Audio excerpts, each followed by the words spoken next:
my past life, I gave the most powerful clear system to my girlfriend Stella, and kept what everyone called the useless hoard system for myself. She hid safely in the shelter, living comfortably with Troy, the guy she'd always secretly wanted. I was locked outside, surrounded by zombies, and I died. This time, after my rebirth, she seized the clear system before anyone else could. What she doesn't know, the clear system bleeds your life force with every use, and my hoard system holds an entire city's worth of supplies. This time, I will use my system to build an absolute survival fortress against the glacial apocalypse, and make her pay for everything he's done. I'm reborn 7 days before the apocalypse hits. A boundless, pure white space. Streams of light pulse through it like something out of science fiction. Before me float two massive holographic icons, glowing gold. On the left, the hoard system, infinite subspace, time frozen inside, retrieval by thought alone, cannot store living things. On the right, the clear system, instantly destroys any designated obstacle within sight, at the cost of stamina. I know this scene by heart. This is the moment Stella and I awakened our systems together, back in my past life. Back then, I worried about her. She was always so fragile. I figured the hoard system was too exhausting, always running around collecting things, so I volunteered to take the clear system. Every use left me with a splitting headache, but I charged ahead anyway, clearing paths, holding off zombies, all so she could sit comfortably in the shelter and reap every reward. When I was badly wounded and desperately needed help, the one holding the keys locked me out and left me to die. A bright, sweet voice calls out. Nearby, Stella opens her eyes. Damien, I'm taking the red one. You sure about that? Damien, you've always been the one protecting me. Let me protect you this time. That storage space suits someone careful like you. Just handle the supplies. Protect me? I laugh inwardly. Last time, the only reason I could handle the clear system was because of my elite combat instincts and physical conditioning.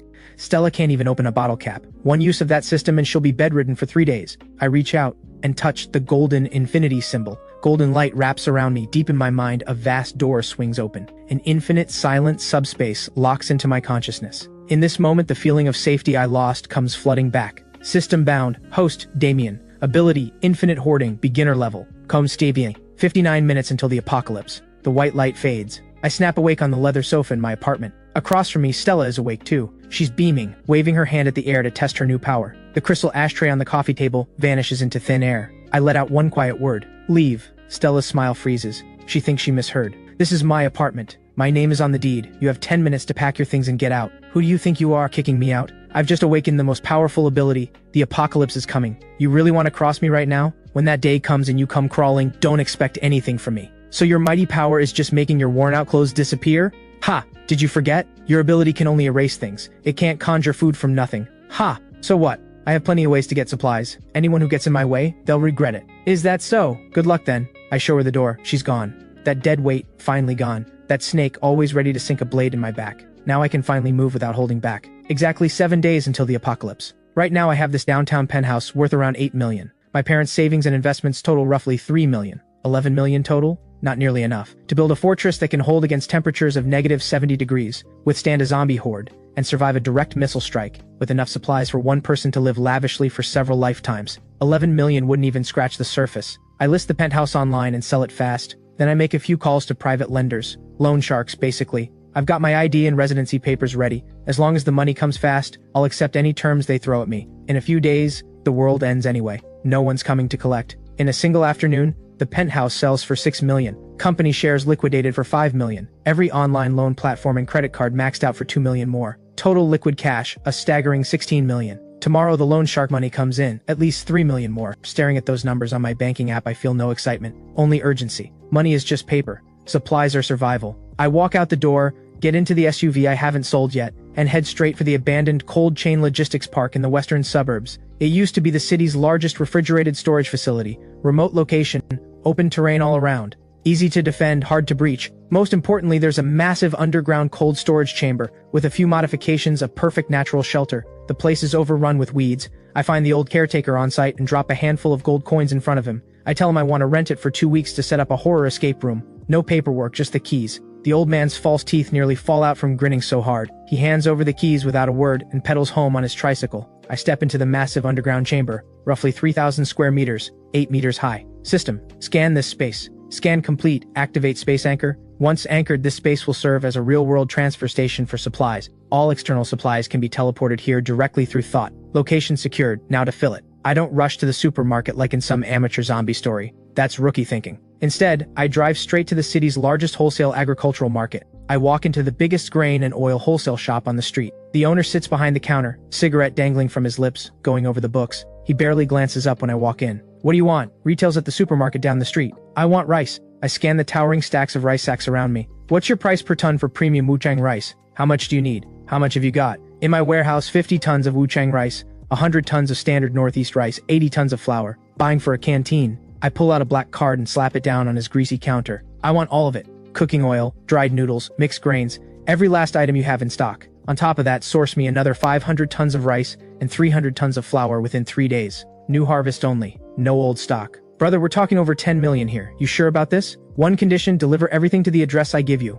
Once it's unloaded, your people leave immediately. No questions asked. The owner's face flushes red. Business has been rough lately. A deal like this is a gift from heaven. I'll get the crew loading right now. Right now. Over the next 3 hours, the entire wholesale market erupts in a frenzy. Fruits, meats, household goods, I buy it all. As night falls, the first convoy of heavy trucks rumbles into the abandoned factory in the western suburbs. The massive storage chamber fills with mountain-sized piles of supplies. I walk up to a 5-meter-high mountain of rice, raise my hand, press my palm against the sacks, and say, "Store." 50 tons of rice vanishes into thin air. I close my eyes and sink my mind into the system space. In that infinite white void, 50 tons of rice floats silently, perfectly holding the same shape it had just moments before, not a single grain disturbed. In here, time doesn't move. Whatever goes in stays exactly as it was. This feeling, commanding everything, holding the world in the palm of my hand, it's intoxicating. But in the apocalypse, food isn't the only priority. There's something even more critical. Heat. Negative 60 degrees. Without a heat source, this food might as well be frozen rock,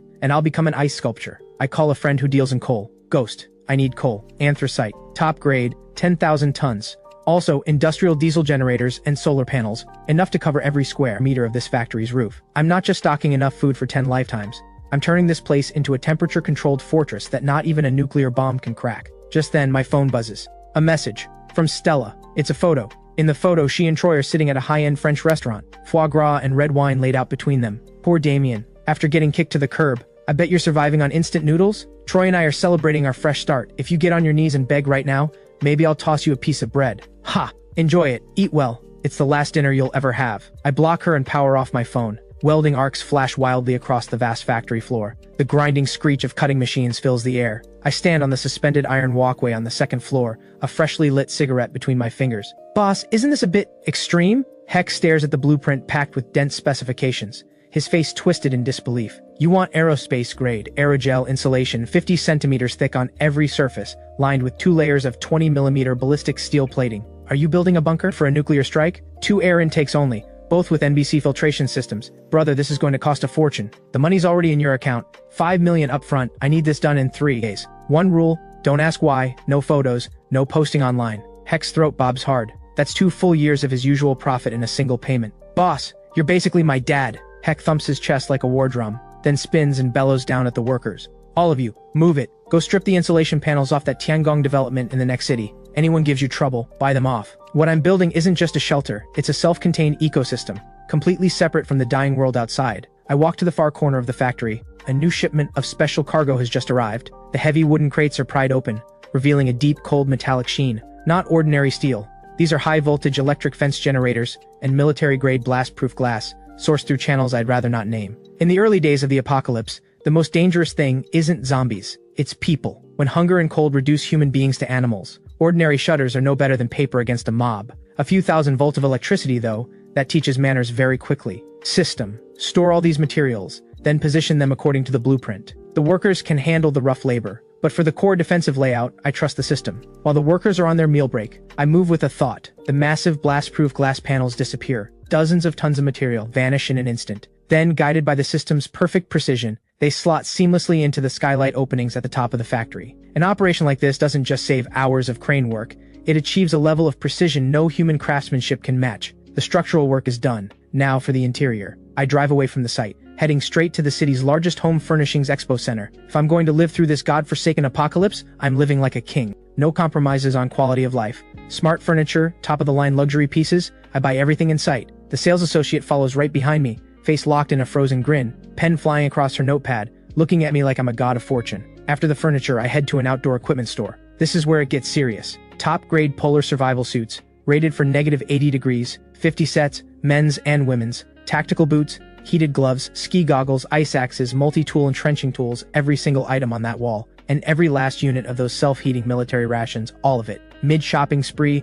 a familiar voice drifts over from the very important person lounge behind me. "Oh babe, what do you think of this jacket? It's a little pricey, over 3,000. I pause and slowly turn my head. Stella is holding a pink fleece jacket up against herself, while Troy sits nearby scrolling his phone, looking bored. "Stella, we need to watch our spending right now. Damien sold the apartment without giving us a single cent. We have to think about the future. I don't bother with them. In a few days they'll be living worse than stray dogs." Back at the cold storage site, the construction pace is astonishing. In just one day, the wide-open, drafty factory has been transformed into an ironclad fortress. Heavy insulation blankets every inch of the walls, and silver thermal film glitters under the lights. Every window has been sealed shut, only reinforced ballistic observation slits remain. 3 massive solid steel blast doors stand in sequence at the entrance, each one weighing 2 full tons. "Boss, the thing you asked for." Heck pulls me aside with a conspiratorial air and hands me a heavy, long wooden box. Took some real effort to track this down. A decommissioned breaching axe from the fire department. Had someone retemper and re-edge the blade. "This thing can split a security door clean open now." I open the box.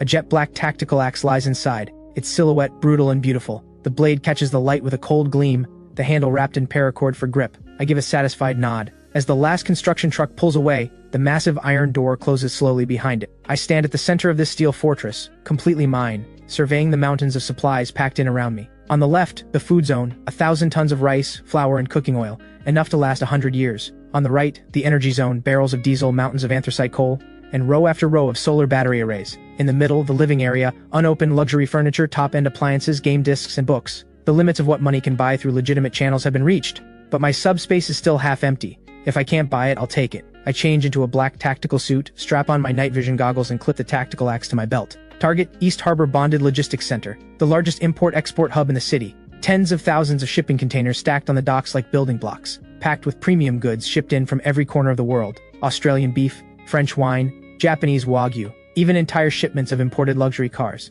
Right now, I'm crouched in a blind spot, hidden in shadow, a leopard waiting to strike. System, activate full-range scan mode. An invisible pulse radiates outward from me, blanketing a 500-kilometer radius in an instant. Countless dots of light flicker to life in my mind, each one a shipping container, each tagged with a full inventory of its contents. The moment I spot the pharmaceuticals, my eyes sharpen. In the apocalypse, a single pack of antibiotics is worth more than gold. One thought, and the enormous container packed with medicine, steel shell and all, vanishes from the dock and drops straight into my subspace. The security cameras keep rotating on their timers. The guard dozes in his booth. Nobody notices a thing. In that single instant, strategic supplies worth tens of millions have changed hands. I move like a ghost, drifting through the canyon of containers, and with each flick of my fingers, they vanish one by one. Then I spot something unexpected. A batch of all-terrain snowmobiles ready for export. 20 of them, purpose-built for a frozen apocalypse. A smile tugs at the corner of my mouth. I take every last one. Just as I'm about to leave, a roar of engines tears through the night. Several blacked-out modified SUVs come screaming into the port, skidding to a stop in front of a concealed warehouse nearby.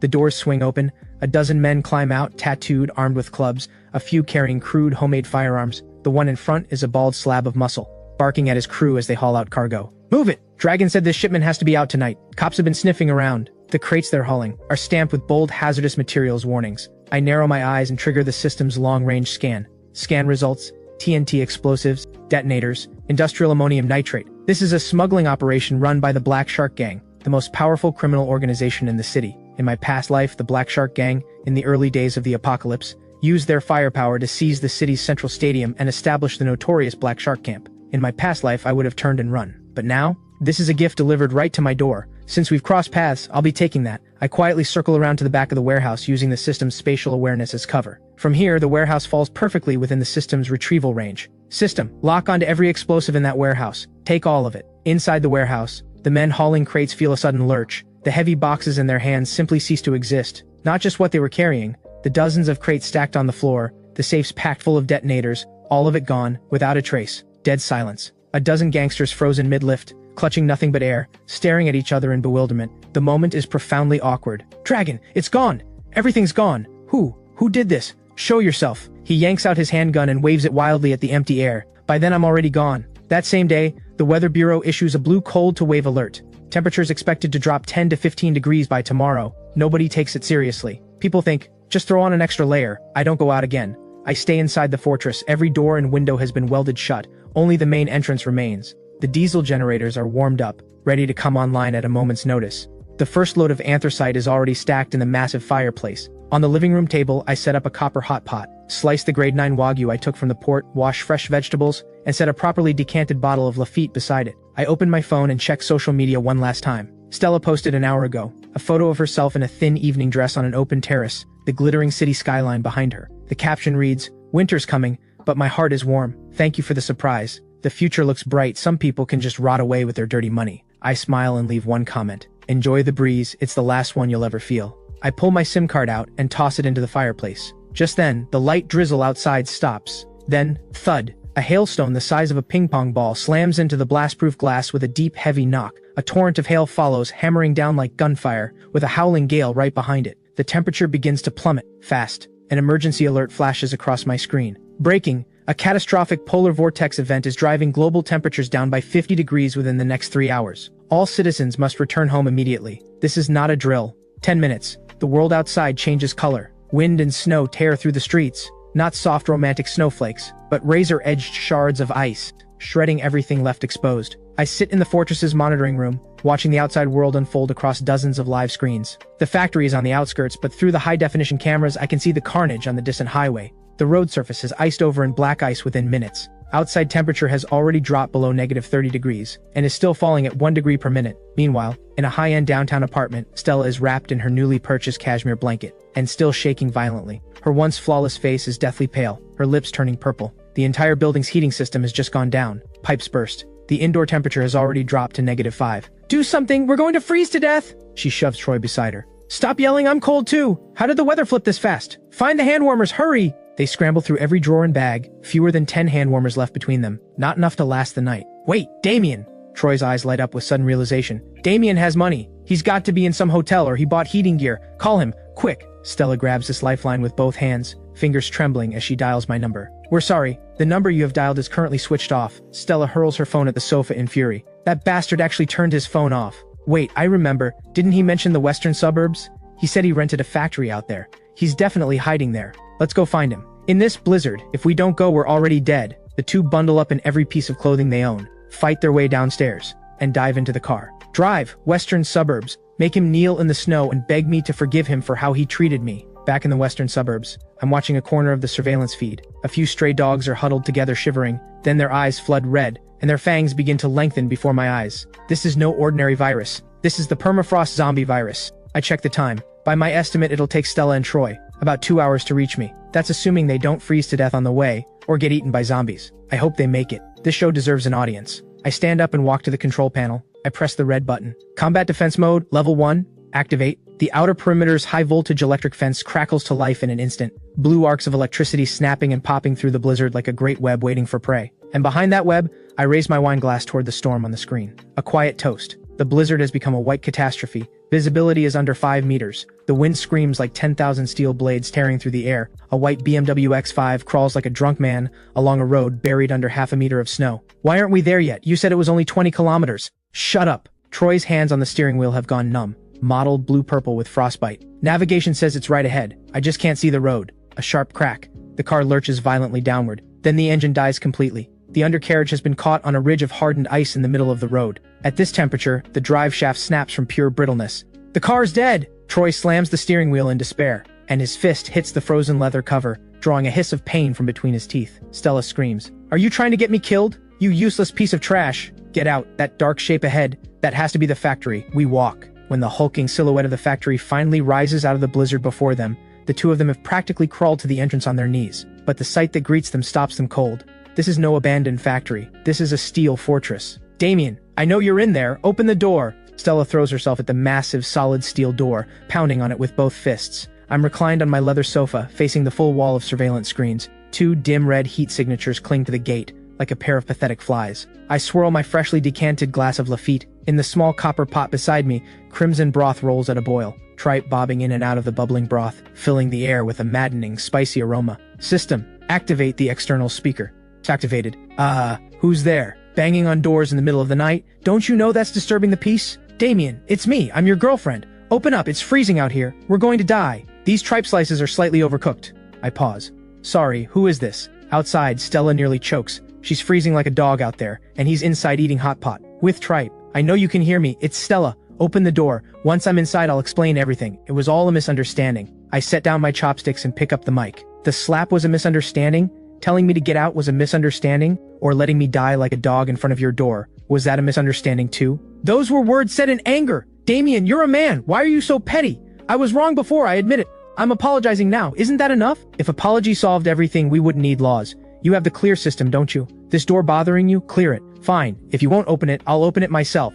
And don't you dare come crawling to me after. A flash of cold fury crosses Stella's eyes. She draws a deep breath. Though her fingers are half frozen and barely responding, she slams her palm against the steel door. Energy surges through her body. Clear! A burst of red light explodes from her palm, slamming into the door with full force. But the door does not disappear. Instead, the red light hits something invisible and bounces straight back, the shockwave sending Stella's arm numb as she stumbles backward and falls hard into the snow. System warning, target density exceeds threshold. Target is reinforced by high-level energy. Forced removal will consume life force. My laughter crackles through the external speaker without a trace of mercy. Let me tell you something. That door is made from aerospace-grade alloy, 5 million worth, and it seems my system naturally counters yours. Your clear ability can't touch anything my hoard system has reinforced.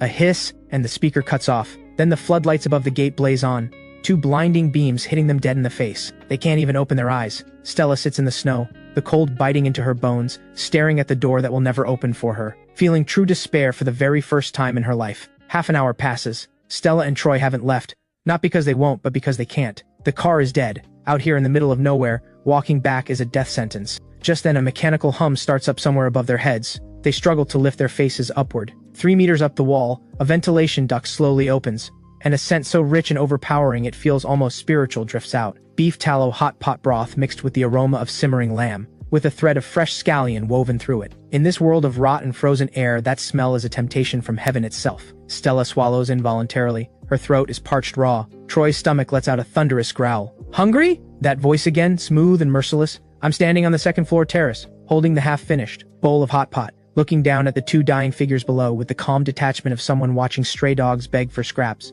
Please, just one bite, one sip of hot broth. Troy finally breaks. Dignity, pride, all of it meaningless against the survival instinct. He drops to his knees in the snow and kowtows desperately toward me. I smile and casually pick up a freshly cooked slice of beef with my chopsticks, then let go. It lands with a wet slap in the snow, right in front of them, swallowed by dirty slush. Troy lunges for it on pure instinct, but Stella is faster. This woman who wouldn't drink anything less than Evian water in her daily life now lunges like a wild animal, snatching up the meat smeared with dirty snow and shoves it into her mouth without even blowing on it. The heat scalds her tongue, but she refuses to spit it out and swallows it whole without chewing. Good? Stella nods, tears streaming down her face, completely unaware of how she looks. Glad you like it. Have more. I pick up a basin of leftovers, bones, peppercorns, chili skins, and a few soggy wilted leaves, and tip it all out from the window above, pouring it directly into the small sheltered nook where they're huddled. The scalding liquid hits the negative 40-degree ground and freezes instantly.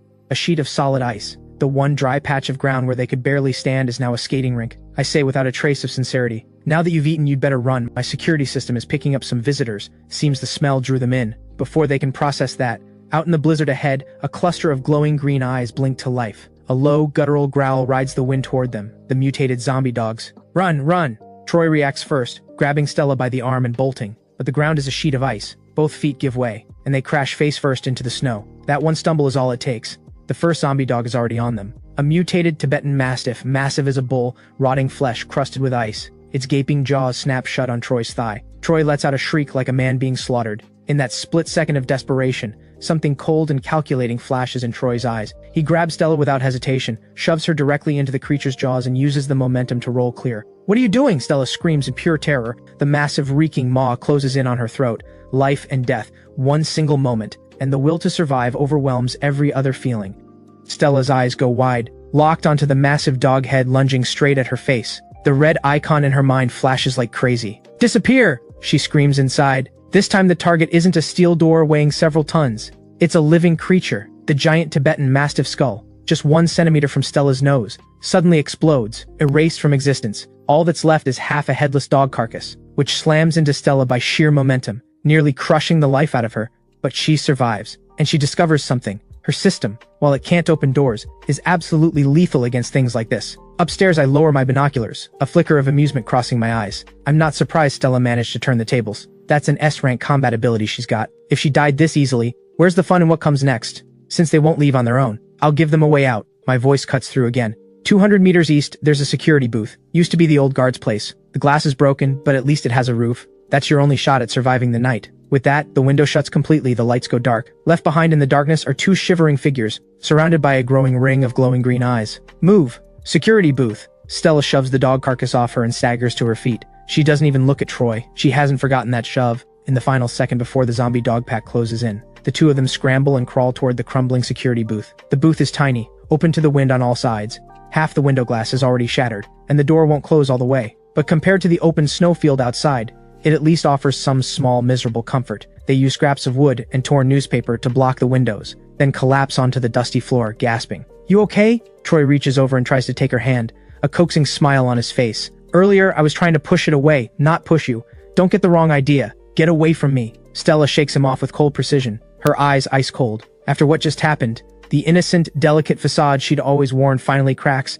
and what shows through is pure selfish calculation. "Don't think I don't know what's going on in your head. Troy, I kept you around because you were good-looking and smart. Right now you're worthless. From this point on, if you ever dare lay a hand on me again, I'll take your head off just like that dog's." Troy goes rigid. He stares at the blood-smeared side of Stella's face, a flash of venom in his eyes, quickly buried. He knows. Stella holds the clear system now, and while it can't conjure food, it could erase him without breaking a sweat. He has no choice but to endure. Hunger hits again. That tiny scrap of beef from earlier burned off long ago. The brutal cold is draining every last calorie from their bodies. Look around. Someone lived here once. Maybe there's something to eat. Troy, desperate to prove his worth, starts rummaging through the garbage heap of a booth. Just when he's about to give up, in a corner under the bed, his fingers find something hard. He pulls it out.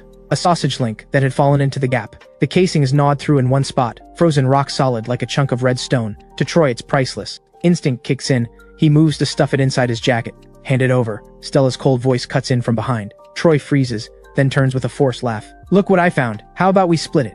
"Give it to me." Stella holds out her hand, a faint red glow pulsing in her palm. The threat is unmistakable. Troy grits his teeth and passes it over. Stella snatches it and has zero intention of splitting anything. She tears the wrapper off, germs be damned, and bites straight in. The frozen sausage cuts her gums and draws blood, but the taste of starch and meat makes her half mad with relief. She wolfs down 2/3 in a few bites, leaving only a small stub at the end. Watching Troy's desperate dog-like eyes, Stella lets out a cold snort and flings the leftover stub at him like throwing scraps to a beggar. "Consider yourself lucky. From now on, whatever you find comes to me first. My leftovers are what you eat." Troy picks up the dusty stub, shoves it in his mouth, plastic casing and all, and chews it down. He keeps his head low. Nobody sees the hatred burning in his eyes. "Stella, you just wait. The moment I get a power of my own, or the moment this cursed snow stops, you're going to regret this." Meanwhile, 200 meters away in the basement of my safe house, I'm stretched out in a heated whirlpool bath, tablet in hand. The public internet is down, but my military-grade satellite receiver is still pulling in signals from around the world.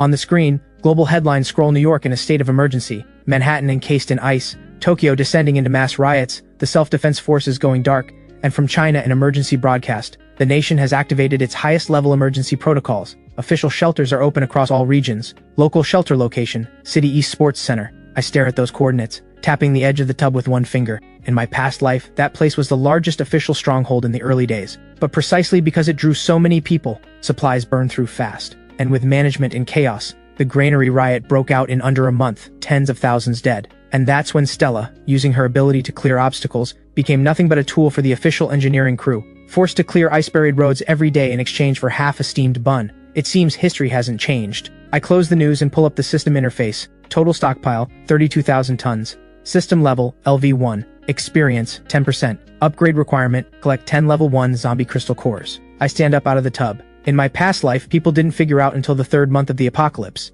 that the crystal cores inside zombie skulls could be used to upgrade abilities. I know it now. Most zombies haven't evolved crystal cores yet, but mutated animals, like those dogs from earlier, have a solid chance of carrying them. That fool Stella. So focused on killing the dog to survive, she left the most valuable prize behind in the snow. That's my experience points. Can't let them go to waste. I dry off, change into a lightweight nanothermal combat suit, pick up my tactical axe, and decide to take a walk. On this first night of the blizzard, time to collect my first windfall, and maybe check whether those 2 guard dogs in the security booth have frozen to death yet. 3 in the morning. The blizzard eases slightly, but the temperature has locked in at a brutal, unforgiving -50 degrees Celsius. This is dead zone territory. At this temperature, even steel turns brittle as glass, shattering with a single tap. But on the wasteland of the western outskirts, a dark figure is moving. This is the specialized gear I paid a fortune to acquire. A thin layer of graphene fabric, threaded through with micro-heating filaments, powered by the nuclear power cell at my waist, keeping my skin at a comfortable 25 degrees Celsius at all times. The helmet has infrared thermal imaging and night vision. The respirator filters out any permafrost zombie virus in the air. My matte black tactical axe hangs from one hand, every step pressing into the snow with a crisp crunch. 50 meters ahead, the zombie dog pack that attacked Stella earlier hasn't dispersed. They're circling the security booth, claws scraping the metal walls now and then, sending a teeth-grinding screech through the air. 7 of them total. Through the thermal imaging display, I calmly mark each target. These zombie dogs are vicious, but right now they're at their most relaxed. The extreme cold hasn't killed them, but it's locked up their joints. They're moving at least 30% slower than normal. This is the moment. I burst from behind the snowbank, a black streak of lightning. The first zombie dog is still growling at the booth. It never even registers what's coming. My axe arrives first. Kill, level 1 zombie dog. Experience +5. The sound alerts the other 6 instantly. The lead dog, the largest of the mutated Tibetan Mastiffs, snaps its head around. Those eerie green glowing eyes locked onto me. It kicks off with its back legs, its massive body barreling toward me like a tank. The moment the Mastiff closes to within half a meter, jaws wide open, lunging for my throat. Take it! My left hand snaps open, aimed at the ground beneath its feet. In that instant, a 2-meter wide slab of thick ice beneath the Mastiff, along with the frozen earth underneath, simply vanishes. A trap technique I developed through repeated experimentation. Where solid ground stood a moment ago, a pit 3 meters deep opens up in an instant. The charging Mastiff finds nothing under its feet, and its own momentum sends it straight in, slamming into the bottom with bone-breaking force. A sharp crack echoing upward. Without a moment's hesitation, I drop in after it, my tactical axe carving a clean half-moon arc through the air. A snarling dog head rolls away. Kill, elite zombie dog. Experience +20. Item dropped, level 1 power crystal core time zone. A rush of satisfaction. No time to deal with the remaining small fry. I crouch down, fighting back disgust. Gloved fingers digging into the shattered skull, searching. In moments I pull out a crystal no bigger than a fingernail, radiating a faint red glow. This is the hardest currency of the apocalypse. A crystal core, the source of zombie power and the key to human evolution. In my past life, one level 1 crystal core traded for 1 ton of rice. Above the pit, the remaining 5 zombie dogs bark furiously, but the drop keeps them from following me in. I look up, a cold grin spreading across my face. Don't rush, one at a time, you're all my experience points. A thought, and from subspace I draw a modified nail gun, hooked up to a high-pressure gas cylinder. The next 5 minutes are a one-sided slaughter. I climb out of the pit and check every carcass. Good haul, 3 crystal cores total. I shift my gaze to the security booth nearby. Silence. I walk over and kick the busted door open. Only a few scattered footprints on the floor trailing off toward the highway. Scratched into the wall with a fingernail, a crooked line of text. Damien, just you wait. I let out a disdainful laugh. In this apocalypse, surviving is often more painful than dying, especially for 2 people with egos the size of mountains and lives as fragile as paper. I turn and walk away, my silhouette swallowed by the storm. My next destination, First People's Hospital in the city center. Not just zombies there, there's something else I urgently need, antiviral serum. While Stella is selling her dignity for 2 sausage links, I'm riding my all-terrain snowmobile, at full speed across the ruins of the city. Streets that once bustled with life are now buried under meters of ice and snow. I'm riding at the level of the streetlight tops. Beneath the ice, countless vehicles and bodies are sealed in. A colossal amber museum. The hospital building looms silently in the dark, most of its windows shattered.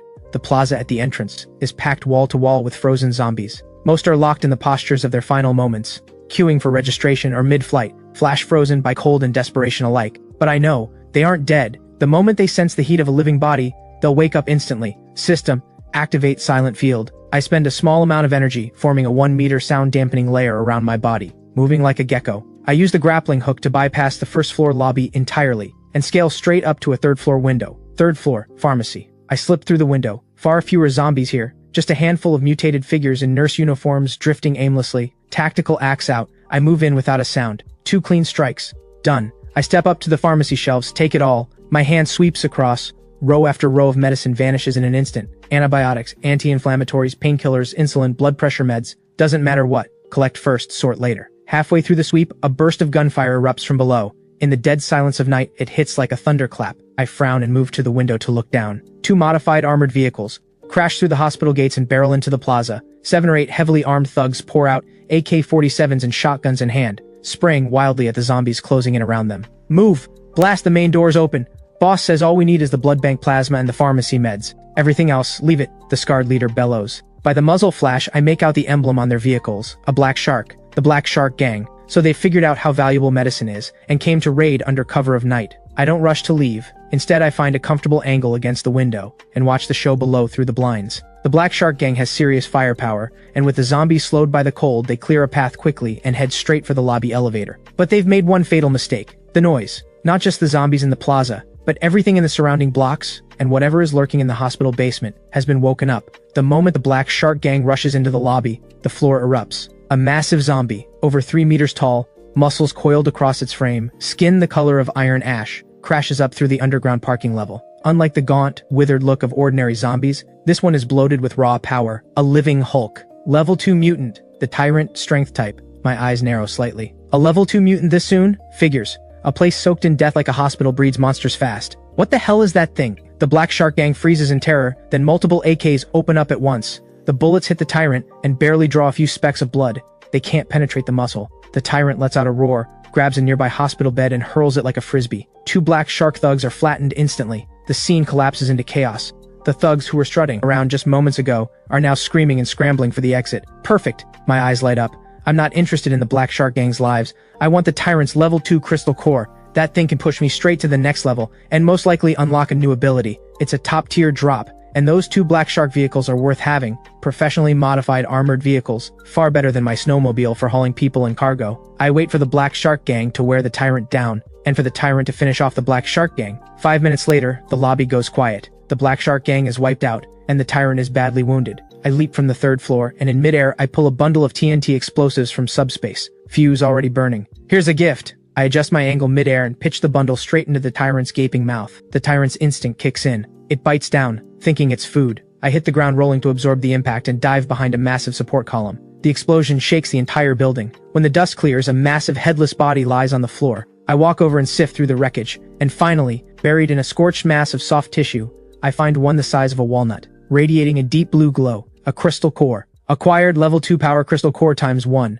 High purity energy source detected. Absorb and upgrade now? Yes. The crystal core dissolves into a surge of warmth that pours through my palm. I feel every bone in my body crackling, power surging through every fiber, my perception doubling in an instant. System upgrade complete. Current level 2. New ability unlocked. Spaceblade. Spaceblade consumes mental energy to create a spatial rift up to 1 meter in length in physical space, ignoring all physical defense and cutting through any material. I stare at my palm. A single thought, and a razor-thin line, black as ink, materializes at my fingertip. I draw it lightly across the heavy armor plating of a nearby vehicle, like cutting through tofu, and the hardened steel parts in a perfectly smooth line. Absurdly powerful. I pull the ability back, satisfied. I turn to the 2 armored vehicles, engines still running, and take everything. Vehicles, supplies, all of it. This hospital run netted me medicine, a level up, and a surprise windfall on top of that. This is how the apocalypse is supposed to go. I swing onto the snowmobile, engine roaring, and ride off into the dark. Day 15 of the apocalypse. City Esports Center. The air inside has long since stopped moving, thick with the suffocating stench of decay, the sour reek of waste, and the musty rot of despair. A stadium that once held 50,000 now shelters fewer than 30,000. What passed for order has already collapsed. When the generator finally died last night, the last flicker of civilization went with it. There's no food left. Open the warehouse. The officers are hoarding it for themselves while we chew bark. The riot erupts without warning. Thousands of hunger-crazed survivors break through the guard line and surge toward the command zone like a rising tide. Gunshots, screams, and the sounds of tearing flesh all blur into one. Stella huddles in a corner of the stands, gripping a snow shovel with a long, blunted blade. The past week has been a living hell. Her once fair hands are covered in frostbite sores and blood blisters. The clear system has become her only lifeline, but it's also made her a beast of burden. Troy comes running, face smeared with blood. He snatched a fire axe in the chaos, eyes burning with the look of a cornered wolf. Word is the zombie tide has broken through the outer perimeter. This place is about to turn into a death trap. We run. Run where? Stella stares out at the raging blizzard, hollow with despair. It's -60 out there. Stepping outside is a death sentence. West District. We find Damien. I've thought it through. Just the 2 of us going won't work. But what if we bring thousands of people with us? No fortress can hold off an army and thousands of desperate people. Commander Wang still has armored vehicles and heavy weapons. If you tell him there's a fully stocked underground fortress out west, warm, with power, what do you think he'll do? Something shifts in Stella's eyes. Despair curdling into venom, then hardening into a kind of savage resolve. Why should I suffer in hell while he lives like a king? 10 minutes later, the command office. Commander Wang is sweating through his collar, ordering his men to destroy files as he prepares to flee. Sir, I know somewhere. Stella barges in, not even flinching at the gun barrel pointed at her face, shouting, I know where there are supplies. I know where there are supplies. Tens of thousands of tons, plus generators, plus a fully fortified base. What did you say? If you're lying, I'll put a bullet in you right now. I'm not lying. Stella speaks in a breathless rush to sound credible. He's a hoard system awakened. Before the apocalypse, he emptied every cold storage facility in the city. It's in the West District, in the abandoned. Take that place and we survive. Every single one of us. Commander Wang's eyes light up, the gleam of greed reborn from desperation. Good. Very good. He snatches the map from the desk and slams his palm down on the Western District. Pass the word. Everyone listen up. Anyone who doesn't want to die, anyone who doesn't want to starve. Follow me. Target West District. Whoever breaks through gets to take whatever they want. The mob that was tearing itself apart seconds ago instantly finds a common cause. Class rage swells to fill the void and becomes the most powerful force holding this army of the desperate together. Half an hour later, a convoy of 5 armored vehicles leading the charge, followed by over a dozen modified trucks, with thousands of survivors streaming behind, plunges into the blizzard. They carry guns, axes, steel pipes, anything, eyes burning with the twin flames of envy and survival. Stella rides in the lead vehicle, clutching a compressed biscuit Commander Wang gave her, a cruel smile pulling at the corner of her mouth. Damien, this time I'm bringing an army to your door. Let's see you keep the door shut now. At the rear of the column, drawn by the scent of the living, a tide of zombies follows in silence. No alarms go off. I silenced those a long time ago. I stand at the second-floor ballistic floor-to-ceiling window in a crisp black tactical coat, a glass of red wine in hand, like an elegant conductor overlooking the long column crawling through the snow below. The system interface flashes a warning. I watch the surveillance screen fill with red dots, and my mouth curves upward. Large-scale hostile force detected approaching. Enemy composition: 5 armored vehicles, 3 heavy machine guns, 2 RPG rocket launchers, 12 awakened, 3,000 plus armed fighters trailing behind, 5,000 plus level 1 zombie horde, 3 level 2 mutants. They really think highly of me. I take a slow sip of wine. That force could take the capital of a small nation, but I'm not worried in the slightest. If anything, I'm a little excited. These past few days cooped up at home have been mind-numbingly dull, nothing but leveling abilities, and watching old films. The thrill of dancing on the edge of a blade, that's the real pleasure of the apocalypse. The rumble of armored engines drowns out the blizzard. Over the loudspeaker, Commander Wang's voice booms with authority. Convoy halt at 500 meters from the facility. Attention, occupant inside. We are the official rescue unit of Shelter 7. We are hereby requisitioning your supplies and shelter under emergency authority. Disarm immediately and open the gates. If you cooperate, we will grant you the title of Special Advisor and guarantee your safety. Special slave, you mean? Commander Wang's expression darkens. He didn't expect this kind of response. Fine, the hard way then. He waves a hand. Stella, you said you could break through. Get up there and talk to him. Show him what real pressure looks like. She takes the megaphone and climbs on top of the armored vehicle. The freezing wind nearly knocks her over, but the hatred in her eyes burns like a flame. You're surrounded. Look at all these people. They're all starving to death. I shake my head and rest a finger lightly on a red button on the control panel. You're sitting on all these supplies alone. Doesn't your conscience bother you? Open the doors now. And people might still think kindly of you. Otherwise, when we break in, you'll be torn to pieces. You're still this naive. Wang, out of patience, barks the order. Think bringing all these people here is a threat to me? No, you just delivered me a human shield wall. Space refraction field. The rocket behaves as if it has struck a mirror. It bends back the way it came and slams directly into one of their own trucks. Boom! A wall of fire erupts. The truck packed with fighters is blasted into scrap, shrapnel and body parts raining through the air. What? Everyone freezes in shock. Return fire, open up! A torrent of bullets hammers the walls, but they only scratch sparks, barely chipping the paint. I snap my fingers, my turn, and press the button. Defense system online, minefield armed. The snow beneath the lead fighters collapses. Not into ordinary holes, but into a field of hundreds of directional high-explosive anti-personnel mines. Chain detonations ripple through the air like a string of firecrackers, and the snow turns red in an instant. Hundreds of people are gone before they can even scream. The crowd surges backward in terror, but those behind are still pushing forward, instant pandemonium. And then, something even worse happens. A deafening roar rises from the snowfield at the rear. The 5,000 zombies drawn in by the blasts and the smell of blood finally bare their teeth. No longer drifting aimlessly, driven wild by the blood, they crash into the rear of the crowd like rabid dogs. Help! Zombies! There are zombies behind us!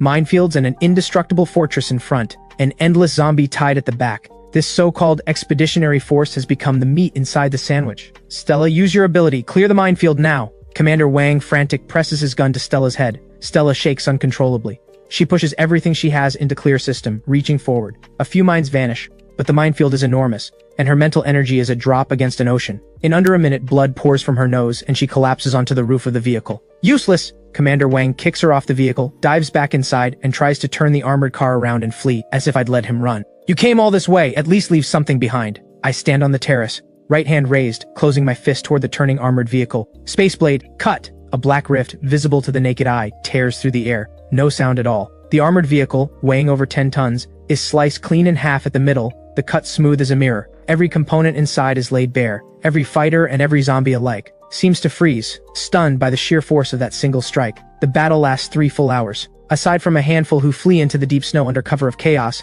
the 3,000 plus strong force is essentially wiped out. The snow stops. A pale, washed-out moon hangs at the edge of the sky, casting its light over this earthly hell. In front of the gates, only 2 living people remain, Stella and Troy. They got lucky. Being kicked off the vehicle at the start meant they missed the first blast wave, and hiding under the wreckage of the armored car and playing dead kept them alive until now. But now, there's nowhere to go, because I'm standing right in front of them. The gate slowly opens. I'm not in combat gear, just a thin black shirt, tactical axe in hand, military boots on the ground, walking toward them one steady step at a time. Each footfall lands like a weight on their hearts. Stella is on her knees, face drenched in blood, hands frozen blue-purple. She crawls toward me on all fours. I was wrong. I really was wrong.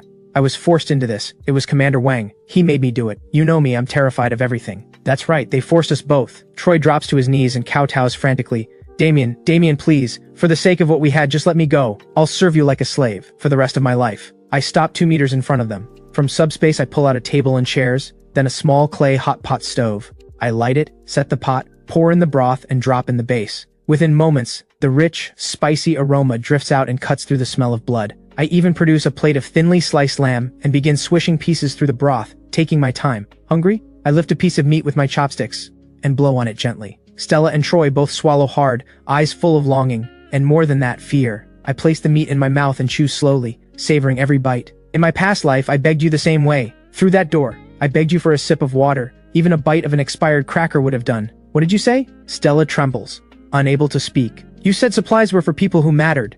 That trash like me wasn't even worth the air. I set down my chopsticks, my eyes going colder than the ice and snow around us. Now I'm giving those words back to you. I rise to my feet. The tactical axe catches the moonlight with a cold gleam. Troy, I call his name. Yes, I'm here. Troy snaps his head up, thinking there's hope. You said you loved Stella. Said you'd die for her. Is that right? Troy hesitates, glancing at Stella beside him. Kill her, and I'll let you inside. Hot pot, a warm room. I'll even give you an evolution serum. Make you an awakened. A dagger lands in the snow in front of Troy. He won't!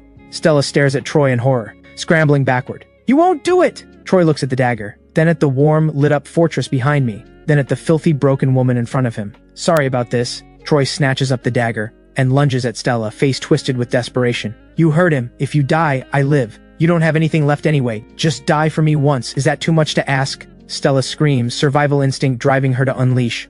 One last burst of power, the clear system. Her mental energy is nearly gone, but the strike connects. The dagger vanishes from Troy's hand, but his body is already on top of her, both hands locked around her throat. Die, get out of my way! They writhe together in the blood-soaked snow, tearing at each other like animals. I watch in cold silence, as though observing a farce, until both collapse, heaving, utterly spent. Stella's face is bitten raw. Troy has lost the sight in one eye. Well played. I give a slow clap. But I lied. I walk up to them and raise the axe. My safe house has never taken in trash. Their screams of despair cut through the frozen air. The axe comes down. The debts of this lifetime are finally settled. I don't linger, don't spare the bodies a second glance. I go back inside. The fireplace is burning strong. I walk to the floor-to-ceiling window and look out at the blizzard still raging beyond the glass. From the liquor cabinet I take out a bottle of aged whiskey and pour 2 glasses. One I pour onto the floor, for the fool I was in my past life. The other I raise to the sky, a toast to this brutal, magnificent new world. This time, I made it.